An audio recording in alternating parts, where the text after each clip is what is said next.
Vous êtes, mesdames et messieurs, sur NCA, la nouvelle chaîne africaine, et bienvenue à vous dans Frontal, votre rendez-vous politique qui vous plonge au cœur de l'actualité politique sur le continent. 30 août 2023, le président centrafricain Faustin Archange Touadéra promulgue par décret présidentiel la nouvelle constitution, celle issue du référendum du 30 juillet 2023. Une constitution entrée en vigueur le jour même et qui lui permet désormais de briguer un troisième mandat. Mais l'opposition centrafricaine ne l'entend pas du tout de cette oreille. Elle remet en cause à la fois le référendum, la nouvelle constitution et la légitimité même du président Touadéra. Mais d'où vient la crise et quelles sont les pistes possibles de décrispation? Trois Centrafricains. Avec moi pour en parler, Roger Anja Landi, défenseur infatigable, êtes-vous du pouvoir centrafricain. Vous êtes le représentant en Europe de la majorité présidentielle. Avec vous, nous essaierons de comprendre les raisons profondes qui vous ont poussé à doter votre pays d'une nouvelle constitution. Merci d'avoir accepté notre invitation. Merci de m'avoir invité. Jean-François Akandji Kombe, vous dites plutôt défenseur du peuple centrafricain. Vous êtes professeur d'université, président du Conseil de résistance et de transition. Vos prises de position sans concession vous ont déjà valu d'être poursuivis et condamnés par la justice de votre pays. Une condamnation qui vous fait sourire et qui n'entame pas votre engagement politique. Mais on en parle au cours de cette émission. Merci d'avoir accepté notre invitation. Serge Simon Bozanga, vous êtes le porte-parole politique en France de la CPC, Coalition des Patriotes pour le Changement. Vous avez les mêmes ennuis que le professeur Jean-François Akandji Kombe, mais en pire, puisque vous venez d'être condamné aux travaux forcés à perpétuité par la Cour criminelle de Bangui. Merci en tout cas d'avoir accepté notre invitation pour parler des tensions qu'il y a dans votre pays aujourd'hui autour de la nouvelle constitution. Merci de m'avoir invité et puis je salue mes compatriotes pour pouvoir débattre de cette constitution. Merci. Ils sont décidés et n'entendent pas du tout baisser les bras. Le 25 septembre dernier, les principaux leaders de l'opposition centrafricaine se sont retrouvés à Paris pour parler de l'avenir de leur pays. Un communiqué a sanctionné leur rencontre. Dans celui-ci, ils dénoncent un pouvoir dictatorial à Bangui et disent poursuivre leur combat pour le rétablissement d'une démocratie véritable en Centrafrique. Mais d'où viennent ces tensions? Avant d'en parler, je vous propose d'écouter ce qu'en dit Anissé Georges Dologuéré, l'ancien Premier ministre centrafricain, chef de file de l'opposition centrafricaine.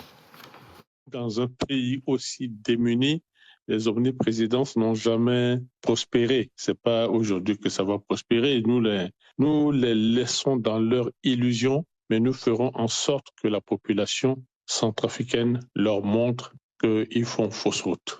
Nous faisons de la lutte politique en Centrafrique et nous comptons bien continuer la lutte politique pour le bien-être des Centrafricains. Le pays n'appartient pas à M. Touadéra, donc il a l'illusion qu'il a tout gagné, fait semblant de ne pas se rendre compte que le peuple est de plus en plus mécontent, de plus en plus malheureux, et il se rendra compte de plus en plus que les Centrafricains ne supportent plus ce qui se passe. Et c'est notre rôle d'amplifier ce mécontentement.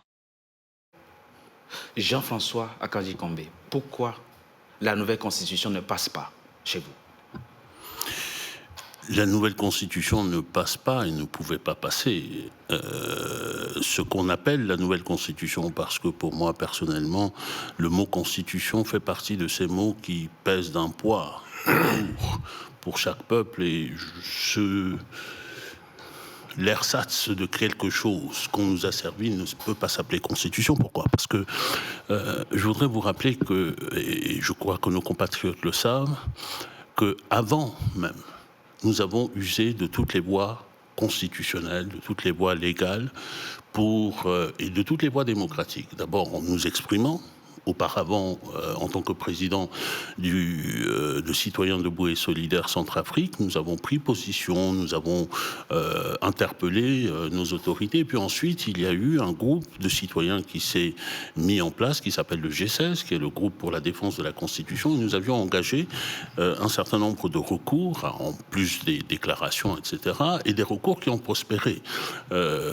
Et des recours qui étaient portés également par ailleurs par les partis politiques. Je contre ce processus-là en particulier.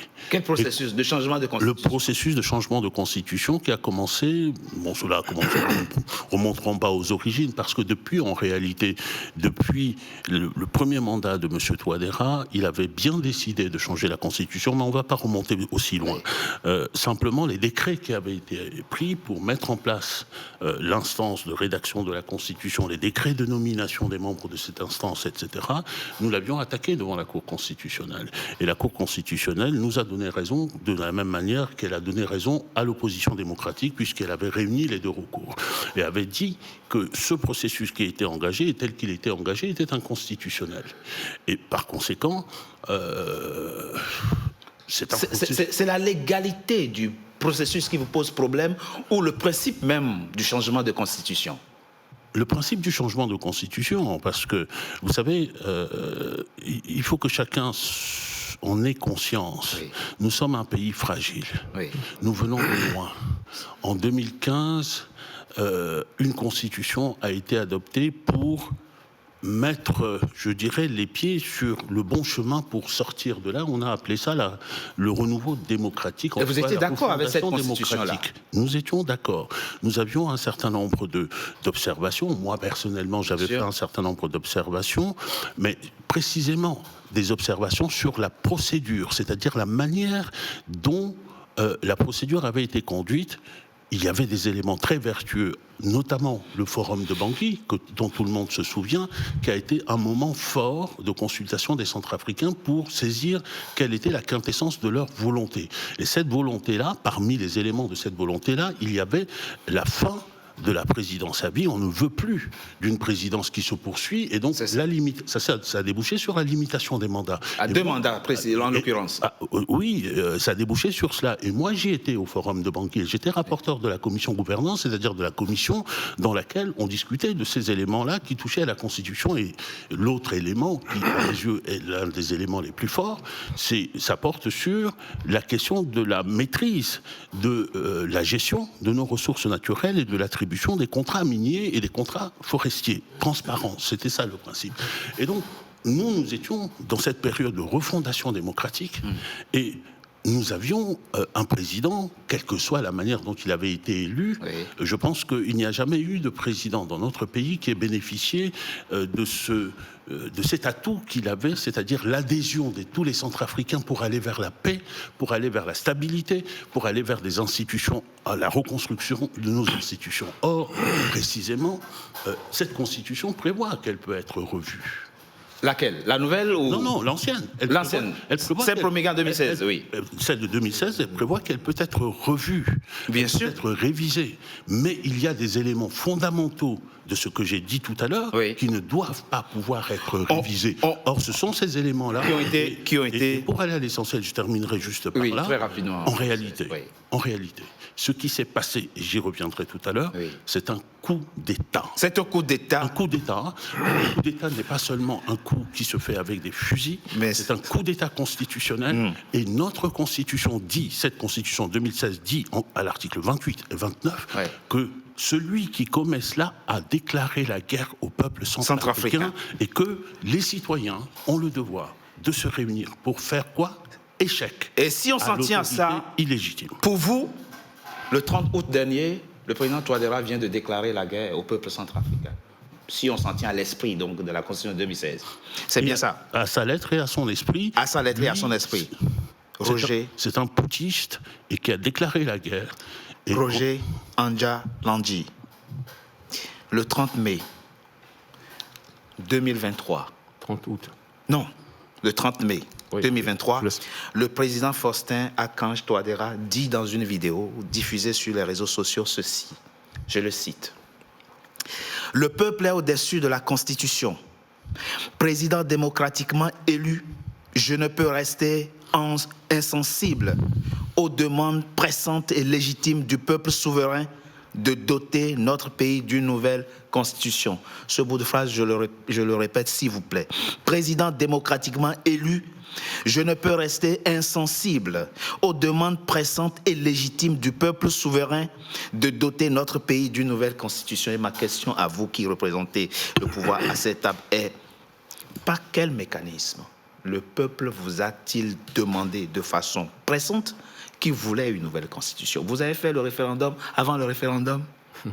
Oui, alors, je voulais, dans un premier temps, poser le contexte. Je veux dire que, s'il vous plaît, vous l'avez en partie posé tout à l'heure. Oui. Le 30 août donc, dernier, 2023, le peuple centrafricain est donc convoqué pour un référendum en Centrafrique, un référendum où on n'a pas suffisamment relevé d'incidents majeurs, etc. Une partie d'opposition centrafricaine a naturellement boycotté... une partie? Une partie, oui, parce que... Une grande partie, je vais dire. Il n'y a pas de doute là-dessus, non, je ne vais pas jouer là-dessus, mais une grande partie, je crois, moi, ça rassure. Une grande partie de l'opposition, naturellement, a donc boycotté le référendum. Alors, maintenant, vous me dites... le président dit que le peuple a demandé de façon pressante qu'il voulait une nouvelle constitution. Vous me voyez donc aux raisons. Le pourquoi finalement de la nouvelle constitution. Non, moi je ne vous demande pas le pourquoi. Je veux dire, comment vous avez su que le peuple voulait de façon pressante une nouvelle constitution? Oui, mais c'est ça justement, puisque ce sont les raisons, grosso modo. Oui. Puisque, en partie, c'est pour donner écho aussi à ce que vous avez dit, que la déclaration de chef d'État, que vous avez relevée d'ailleurs, oui, de mai, etc. Oui. C'est aussi en partie pour donner écho à ce discours-là, cette demande qui viendrait donc du peuple centrafricain. Mais en dehors de ça, on peut aussi sortir de l'héritage de cette constitution de 2016. Qui était donc rédigé, d'ailleurs, le professeur était aussi un des rédacteurs, rédigé sous la transition. Donc on peut très bien, le peuple centrafricain peut très bien envisager, en tout cas, le président de la République a pensé que c'était utile pour sortir de cet héritage-là, dans un premier temps, donner des nouveaux droits au peuple centrafricain. Pourquoi? Quelle était l'opportunité? Qu'est-ce qui fonde et motive cette volonté de donner, de changer, au fond? Oui, mais justement, c'est pour ça. Mais je veux dire que le fait de vouloir dire qu'on a fait l'expérience de la Constitution 2016, on peut très bien se dire, bon, voilà, on a fait l'expérience, mais il faut falloir sortir de cet héritage-là. Un héritage expérimenté. Donc, à partir de ce moment-là, le président de la République a estimé que c'était utile, en ce moment-là, donc, de sortir de cet héritage-là. D'une part. D'autre part, donner de nouveaux moyens, puisque vous remarquerez dans la Constitution qu'il y a des nouveaux droits qui ont été donnés. Quand je dis droit, grosso modo, la jeunesse a repris un certain nombre de choses, etc. Certains droits ont été retirés donc à ceux qui ont la binationalité, pardon. Et puis, naturellement aussi, sortir je ne sais pas moi, de certain nombre de choses qui se passaient dans le... Est-ce que vous permettez qu'on réponde vraiment à votre question? Parce qu'il y a été répondu tout à l'heure en disant le président de la République a jugé que... Oui. La réponse, c'est cela. La réponse est là, dans cette phrase. Le président de la République a estimé qu'il était au-dessus de la Constitution, qu'il était même au-dessus du peuple. Parce qu'il il dit que c'est le peuple qui lui a demandé. Non, mais il dit ça. Mais concrètement, la façon dont il le dit et la façon dont il fait, c'est qu'il est celui qui peut pénétrer la pensée et la volonté du peuple à l'insu du peuple. Et très concrètement, non, professeur. Lorsque je parlais tout à l'heure je parlais des échos de la Cour constitutionnelle, il y a une partie, relisez cette décision de la Cour constitutionnelle, où la Cour constitutionnelle se prononce sur les procédés qui ont été faits pour révéler la volonté du peuple, c'est-à-dire des pétitions qu'on a payées. On a payé des gens pour signer, des marches où on a payé des gens pour aller défiler, et la Cour constitutionnelle s'est prononcée là-dessus à l'occasion de non-recours et a dit « ceci ne saurait être une expression de la volonté du peuple ». Alors vous êtes en train de nous expliquer, Jean-François Akanji Combé, que le pouvoir centrafricain a suscité de façon artificielle la volonté du peuple de se doter d'une nouvelle constitution. Vous allez revenir tout à l'heure en détail sur les grandes motivations, parce que vous, visiblement, vous ne savez pas encore convaincre votre compatriote. Monsieur Bozanga, pour vous, il n'y avait aucune raison de changer la Constitution de 2016? Ah non, aucune raison. Aucune raison valable. Pourquoi? Parce que même les arguments... Vous n'entendez pas cet argument qui consiste à dire que le peuple... Mais ça, c'est de la démagogie, c'est de la manipulation pure et simple. Notre compatriote nous balade, et comme le dirait le professeur Akanji Combé, le président Touadéra est dans la tête de tous les Centrafricains, mais c'est se moquer du monde. Pourquoi? Parce que cette même constitution, M. Touadéra l'a eue pendant son premier quinquennat. Si elle était mauvaise, pourquoi ne l'a-t-il pas changée pendant cette première mandature. Il ne l'a pas fait. Il a prêté serment une deuxième fois sur cette même constitution-là. En quoi était-elle mauvaise? Les arguments plutôt avancés par le pouvoir étaient ceux-ci. Que non, cette constitution est calquée sur la Ve République française. C'est un copier-coller de la constitution de 1958.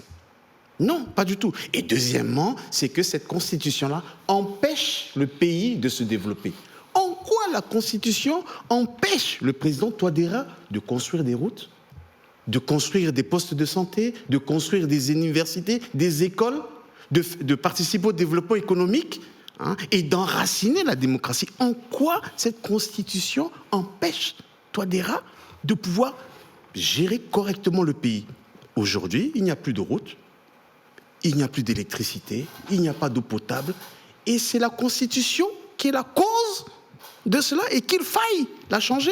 Donc ces arguments-là, nous ne les entendons pas, nous ne l'acceptons pas. C'est tout simplement un coup d'État constitutionnel comme nous l'avons donc tous constaté, et nous sommes contre cette violation flagrante. Et ce n'est pas d'ailleurs la première fois. Et la CPC même a fait son communiqué pour dire qu'elle rejetait, elle aussi, effectivement, cette constitution, cette promulgation de la constitution du 30 août 2023, et que, à coup d'État constitutionnel, qu'il ne s'étonne pas que la CPC aussi, elle prenne position et qu'elle aussi, s'il faut en arriver là, il va sauter de son fauteuil. Excusez-moi, juste sur ce point-là, je m'en voudrais que nos téléspectateurs croient qu'il ne s'agit que d'une sombre question juridique. C'est pas seulement une question. C'est pas une question de droit. Nous sommes en Afrique. Oui. Celui dont nous sommes en train de parler, M. Touadéra, que je n'appelle plus président de la République, c'est le chef. C'est le chef. Le chef jure. Oui. Chez nous, on dit le débat yangatlo. Et cette formule-là est une formule qui détermine pas seulement la condition de chef, mais la condition d'homme. Un homme qui jure devant les ancêtres de ne pas commettre un acte et qui le commet, il devient indigne de la communauté. Il devient c'est l'appréciation que vous faites de l'acte de changer la Constitution. Mais ça, il s'agit simplement de le constater devant nos coutumes à nous. Oui. Alors, très rapidement, avant qu'on ne règle votre question de siège, très rapidement, puisque nous avons une minute pour la pause, mais juste répondre à ce que viennent de dire vos compatriotes, mais ce qu'ils viennent de dire, moi, me permet de reposer autrement. Et la question, quel problème capital d'intérêt national posait la Constitution de 2016 et qui nécessitait son changement? Mais c'est ce que j'étais en train de vous dire tout à l'heure. Je veux dire qu'en dehors du fait qu'il y a eu un certain nombre de discours qui essaient de justifier, qui fait une corrélation entre constitution et économie, etc. Mais ça c'est de... il a dit, le président. Non. Il a fait le lien entre la Constitution et le développement. Il n'a pas dit. Ça, c'est... Il y a eu un certain nombre de prises de parole autour du président ou ailleurs, ou en dehors, et qui ont... fait allusion un peu. Le président de la République, en tant que tel, n'a pas soulevé cette question-là. Alors, maintenant, j'étais en train de vous dire tout à l'heure que finalement, je comprends très bien que, oui, on a prêté serment, oui, on a été très bien. Mais est-ce que ça veut dire que simplement, une fois qu'on a prêté serment et qu'on ne peut plus, parce qu'encore que là, il faut situer le problème, parce qu'il n'est pas question ici de réviser une constitution. Il est question, on est dans une nouvelle constitution. Oui. Donc, les exigences de la constitution de 2016 n'ont pas de sens ici. Je propose, sauf à nous dire qu'en fait, la Constitution de 2016 a prévu les moyens de procédure pour écrire une nouvelle Constitution. Or, dans le cas d'espèce, il est question d'écrire et non de réviser la Constitution. Donc, le rôle du Constitution ici est un peu différent. Donc, je veux dire qu'on reviendra là-dessus. On reviendra là-dessus tout à l'heure. Je n'entends pas suffisamment je propose qu'on batte une coup de pause. On se retrouve dans quelques instants pour la suite de notre émission. À tout de suite.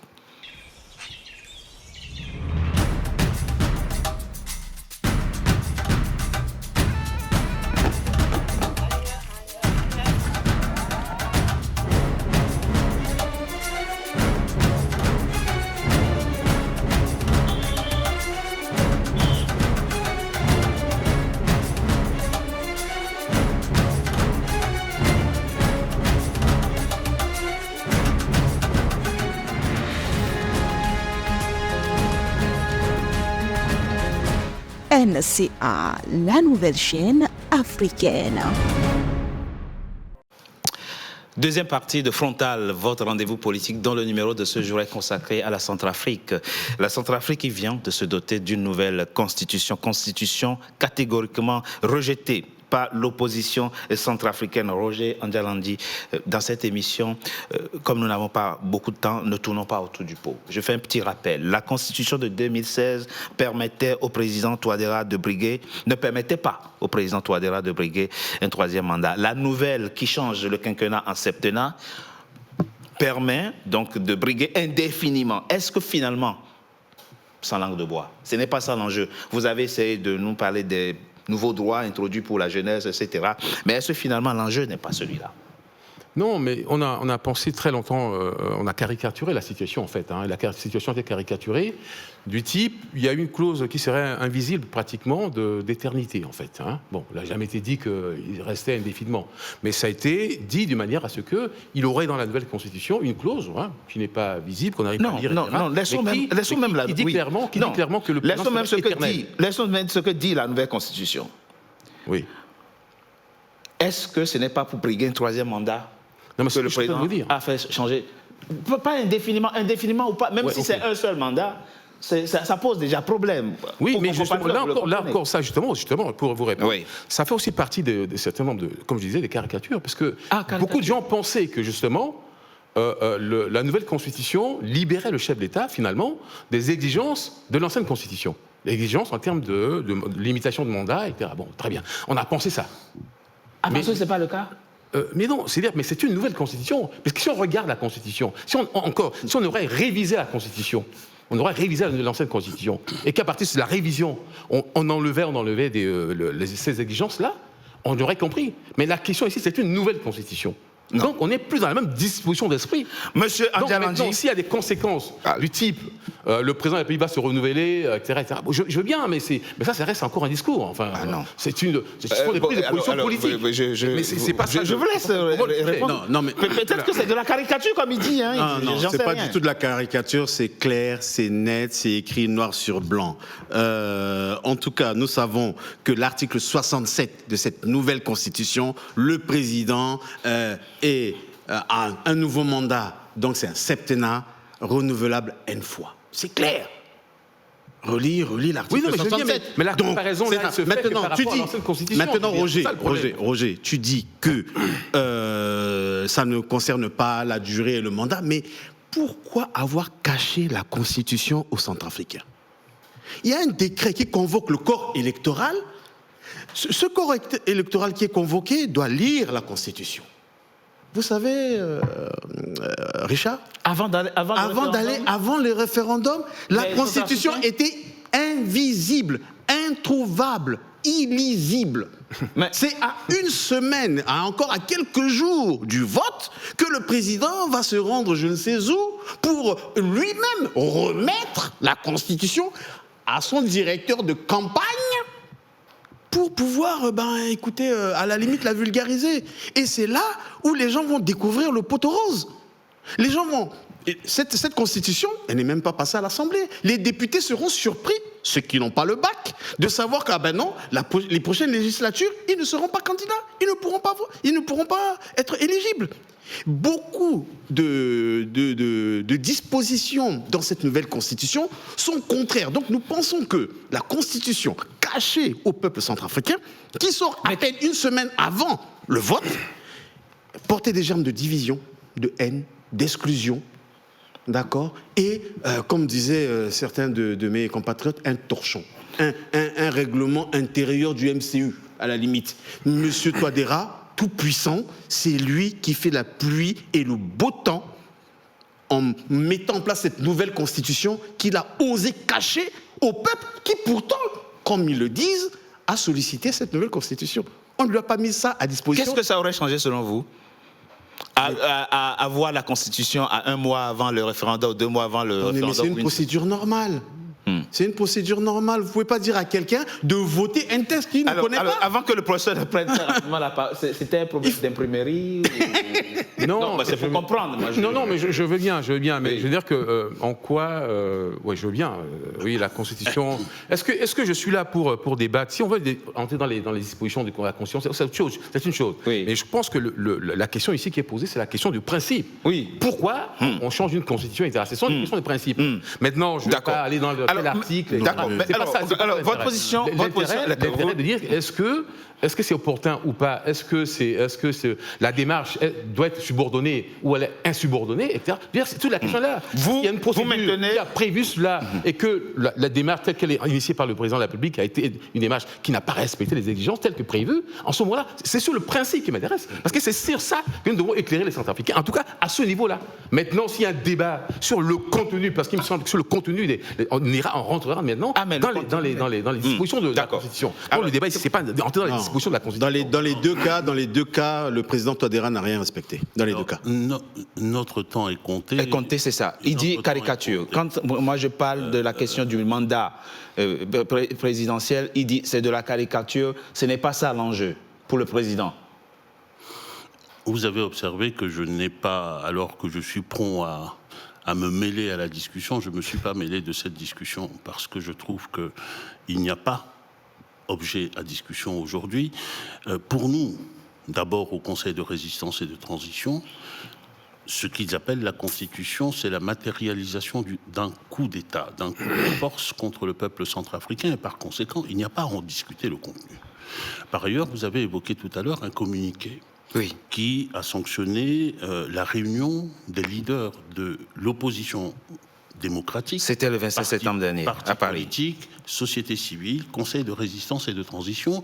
Et nous avons dit dans ce communiqué que nous ne reconnaissons pas ni cette constitution-là, ni les institutions qui en sont issues ou en seront issues. Donc la discussion n'a pas, pour nous, il n'y a pas lieu de discuter. Il n'y a pas d'objet à discussion. En revanche, ce qu'ils appellent constitution, pour nous, et pour moi, à titre personnel, il ajoute au coup d'État, à la forfaiture et à l'ensemble des crimes qui ont été commis contre le peuple centrafricain, un dernier crime contre le peuple centrafricain à travers la notion de centrafricain d'origine et avec les exigences. Parce que je voudrais qu'on comprenne très bien, nous avons un pays qui est un pays qui s'est formé d'une certaine manière, avec l'afflux de populations qui sont venues d'un peu partout. Un métissage de la société centrafricaine. De la société centrafricaine. Depuis les indépendances, d'ailleurs, notre développement originel s'est fait sur la base du panafricanisme. On parle beaucoup de panafricanisme aujourd'hui, mais il se trouve que nous sommes dans le pays où on a pratiqué le panafricanisme, où des Africains étaient ministres après les indépendances, où des Africains étaient dans notre haute administration publique. Et qui se sont intégrés à la société centrafricaine. Et nous avons ce fait-là qui fait partie de notre identité. Et c'est ce fait-là qui est en train d'être qui a été remis en cause, remis sur la table pour des raisons d'exclusion, parce qu'il voudrait être le seul à se présenter. Quand on dit centrafricain d'origine, conditions de centrafricanité d'origine et conditions d'une licence universitaire pour se présenter aux élections présidentielles. Premièrement, tous nos compatriotes, la plupart de nos compatriotes qui sont musulmans sont écartés. Pourquoi ? Ils sont écartés pour les deux raisons. Parce que nous avons, dans cet afflux de population, vous n'êtes pas sans savoir que le pourcentage de musulmans en République centrafricaine, au cours de ces 20 dernières années, a augmenté. Il a augmenté également du fait de l'immigration, de la politique d'immigration du pays. Et les personnes qui sont arrivées, qui sont venus d'autres pays, notamment du Soudan, pour être etc. Centrafricain d'origine, il faut avoir ses deux parents centrafricains d'origine. Ça veut dire qu'ils ne sont pas centrafricains d'origine, exclus.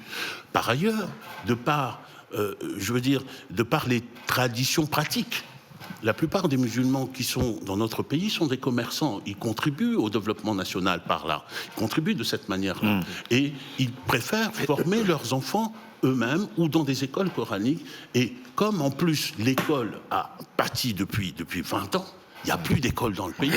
Vous allez en tout cas, dans l'arrière-pays, c'est difficile. Dans l'arrière-pays, même à Bangui, vous allez avoir combien de Centrafricains ?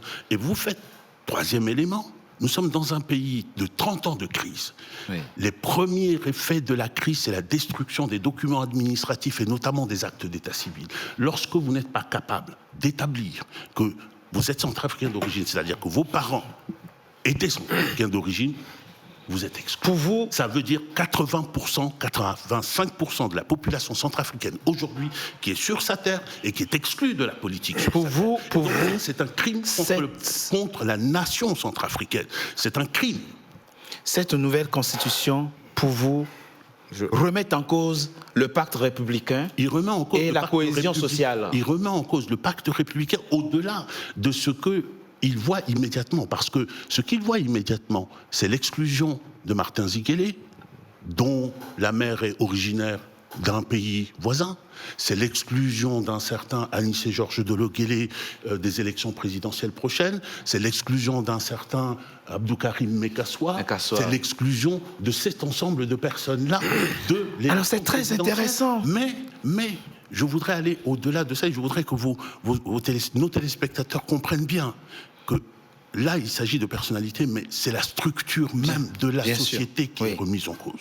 Parce que ces personnalités-là incarnent et représentent dans la sphère politique des pans distincts de la société centrafricaine. Je viens à vous tout à l'heure. Serge Simon Bozanga, très rapidement. Il y a eu 95%, selon les chiffres officiels, qui ont participé à ce référendum. Et vous y croyez? Pardon? Et vous y croyez? Moi, Non, d'après ce que nous avons vu, entendu, il n'y avait pas affluence, pas du tout. Comme je l'ai dit tout à l'heure, le prétexte... C'est un chiffre fantastique. C'est un chiffre fantastique. Et d'ailleurs, même ces chiffres étaient déjà connus à l'avance. Comme vous voulez dire, oui, mais on savait le taux de participation. Mais bien sûr, le taux de participation, etc. Les résultats, le oui et le non, on savait que c'était un résultat à la soviétique. Un résultat à la soviétique qui est une forme de liquidation de la démocratie. D'accord? Les Centrafricains du nord, du sud, de l'est et de l'ouest ne sont pas déplacés massivement à 95% pour voter cette constitution qu'ils n'ont pas vue, qu'ils n'ont pas lue. D'accord. D'accord, etc. Donc, non seulement vous rejetez la constitution, mais vous rejetez aussi les chiffres officiels qui ont été communiqués autour de ce référendum. Mais je reviens à vous, Roger Andiana, c'est très important. Et ce que vient de dire le professeur, et même il y a une forme de gravité dans ce que dit le professeur. Le principe de changer une constitution, c'est un principe universel. Ce n'est pas ça qui pose le problème. Ce qui pose problème, c'est la nécessité, c'est le consensus nécessaire qu'il faut obtenir avec l'ensemble des acteurs politiques pour se convaincre de la nécessité de changer la constitution qui pose problème. Pourquoi n'avez-vous pas eu ce souci de ratisser large en termes de vulgarisation des raisons profondes qui vous ont poussé à changer cette constitution? Mais justement, ça devait être le rôle de l'opposition, hein, même si l'opposition de faire campagne pour dire que non, mais c'est vous qui avez initié le changement. Le problème, c'est qu'en fait, la démarche de l'opposition, en tout cas la démarche politique de l'opposition, était que sur le principe même, encore là, je reviens dessus, il refuse donc la manière, enfin, où la constitution est mêlée. Il refuse même la constitution, puisque mais oui, il refuse. Dans la déclaration que vous avez lue, il était question, ce qui fonde donc cette déclaration, c'est finalement le fait que la constitution serait illégale, illégitime. Oui. Donc à partir cette illégitimité, à travers le mécanisme, s'explique par le fait que on n'a pas révisé la constitution dans une nouvelle constitution. Non. On est d'accord là-dessus. On ne peut pas aujourd'hui. Je veux bien qu'on aille chercher dans les dispositions. Professeur, je veux bien. Non, le mot. Je veux bien que vous ayez cherché. Juste une parenthèse. Oui. Le mot illégitime, il n'est pas sorti de notre cerveau, il n'est pas sorti de notre tête. Il est sorti de l'article 28 de la Constitution de 2016.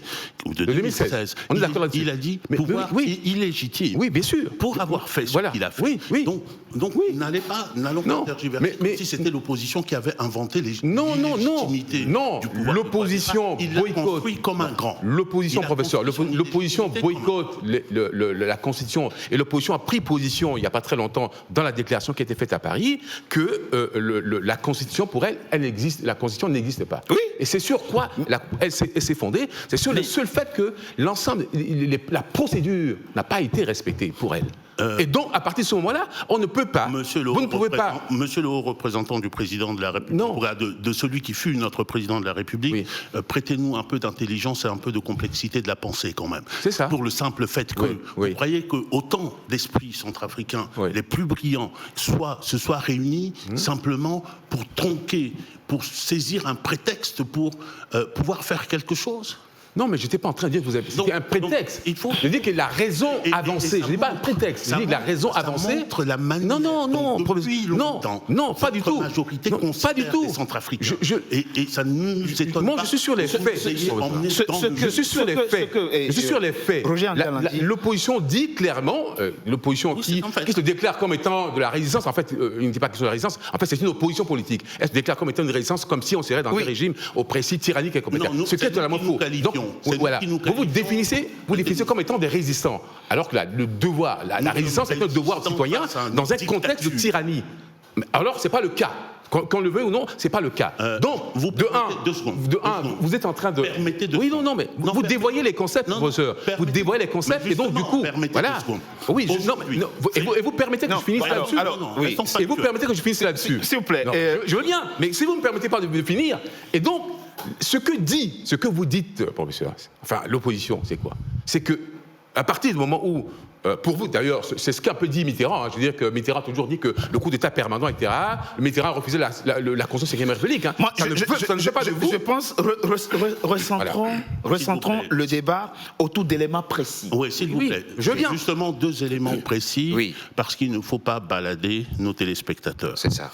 Lorsque nous disons c'est une dictature, de fait, aujourd'hui, depuis le résultat du référendum, ce n'était qu'un marqueur pour ce pouvoir, un marqueur pour passer à un autre degré. Le référendum, dites-vous. Pour passer à un autre degré dans la dictature.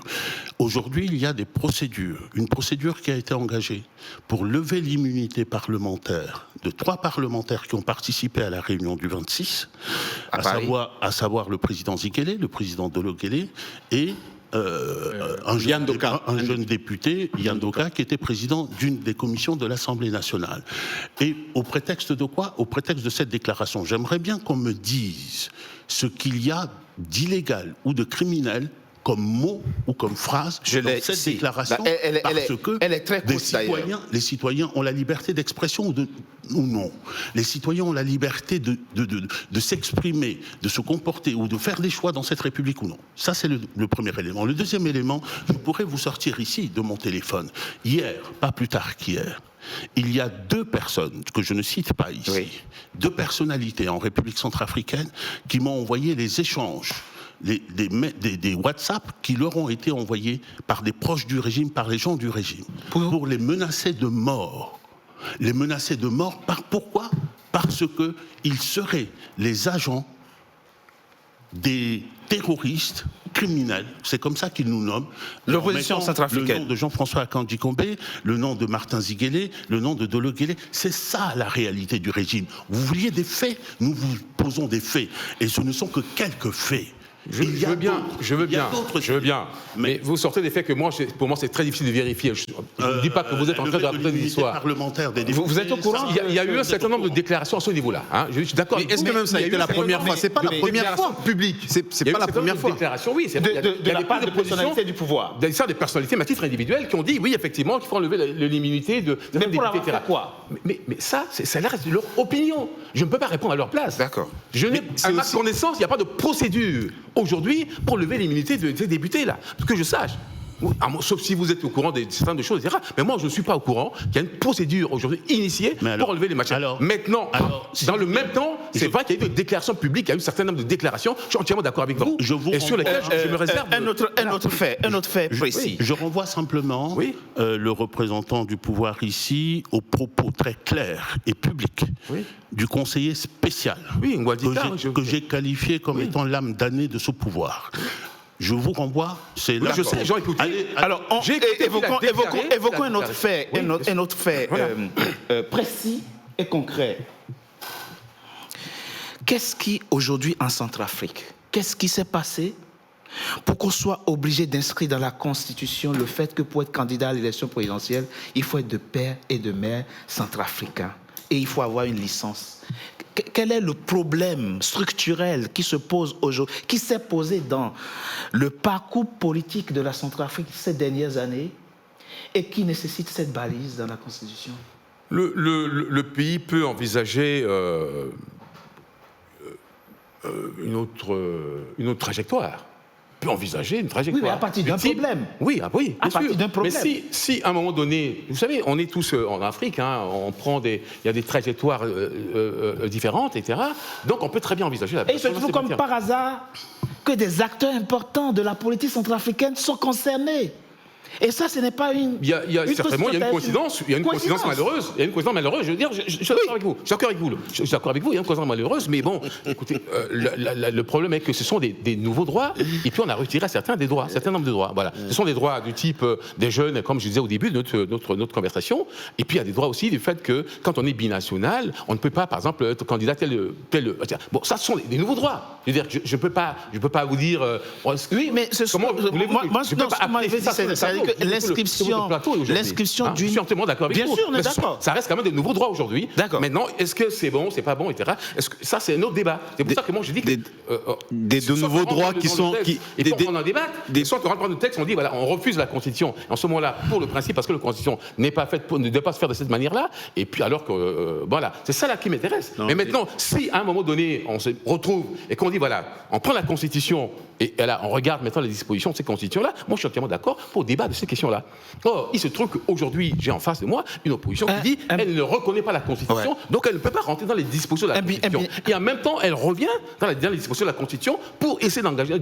Ça, c'est sortir du débat. Le débat que l'opposition pose, c'est un débat pour dire que nous, on ne reconnaît pas la Constitution. Je ne parle pas de l'opposition. Voilà, moi, ma question. Oui, non, elle ne peut pas dire qu'elle ne reconnaît pas la Constitution et nous sortir d'un débat en essayant de. La question, c'est ça le problème, en fait. Moi, c'est ça qui me gêne. Vous savez, là, on appelle c'est le problème qu'on a dans notre pays. On n'a pas de. La Constitution, c'est on a du mal c'est la Constitution qui cimente le vivre ensemble. Exactement. La Constitution est capable de dire clairement et d'assumer ce qu'elle dit. Oui. Si vous êtes incapable d'expliquer votre propre politique, ne renvoyez pas la balle à l'opposition. Nous sommes assez. Il va vous répondre. Je propose qu'on marque une pause. Je propose qu'on marque une sur la base d'une déclaration. Je propose sur la base d'une déclaration de l'opposition qui date de moins d'un mois. Voilà. Un communiqué de presse. Oui, ça date du 26 septembre. Je propose qu'on marque une pause. On se retrouve dans quelques instants. C'est sur la base de ça. Pour la troisième et dernière partie de notre émission. À tout de suite.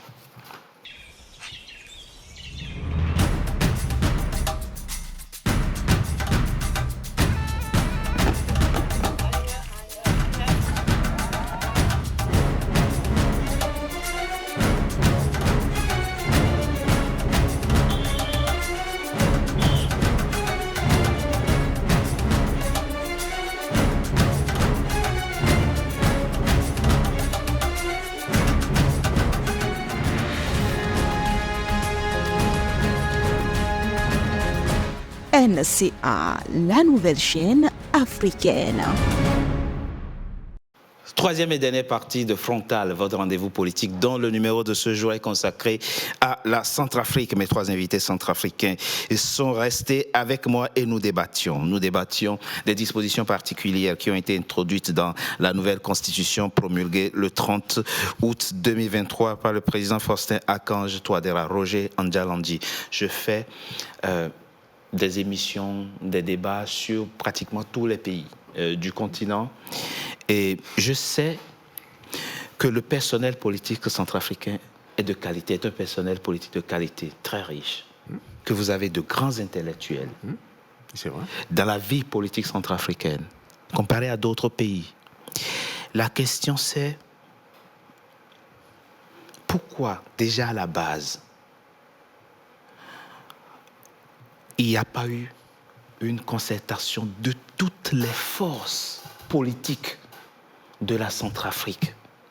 Qu'est-ce qui fait aujourd'hui qu'on se retrouve avec une constitution qui exclut, en tout cas c'est le ressenti que vos compatriotes de l'opposition ont. Ils ont en face une constitution qui les exclut, pratiquement, aussi bien dans le mode d'élaboration que dans les dispositions qui y sont introduites. Comment vous expliquez ça? Alors que vous avez autant de richesses, autant de personnes de compétences dont la Centrafrique a besoin. Qu'est-ce qui s'est passé? Non, il s'est passé que certains de nos compatriotes intellectuels, comme vous dites, n'ont pas souhaité depuis le début. Hein. Vous avez engagé la démarche et ils n'ont pas souhaité, vous avez tendu la main, ils ne l'ont pas saisi. Il y a eu des cas de concertation dans les instruments de paix. Chez nous, il y a aussi une option politique, etc., qui impose pratiquement donc, les échanges, des échanges politiques. Hein. Je veux dire que le dialogue politique comme étant un des instruments de paix. Et c'est sur ça qu'on a toujours travaillé. Non. Vous êtes d'accord avec moi que depuis très longtemps, la République centrafricaine s'est dotée d'un certain nombre d'instruments de paix. Bon. Il y a l'accord de paix, il y a la procédure de Luanda, etc. Il y a une option militaire. Que vous ne respectez pas non plus. Y compris une option politique et qui implique donc un dialogue politique avec l'opposition. Quand je parle d'instruments, vous parlez d'instruments. Oui. Moi, ma question que je vous pose, c'est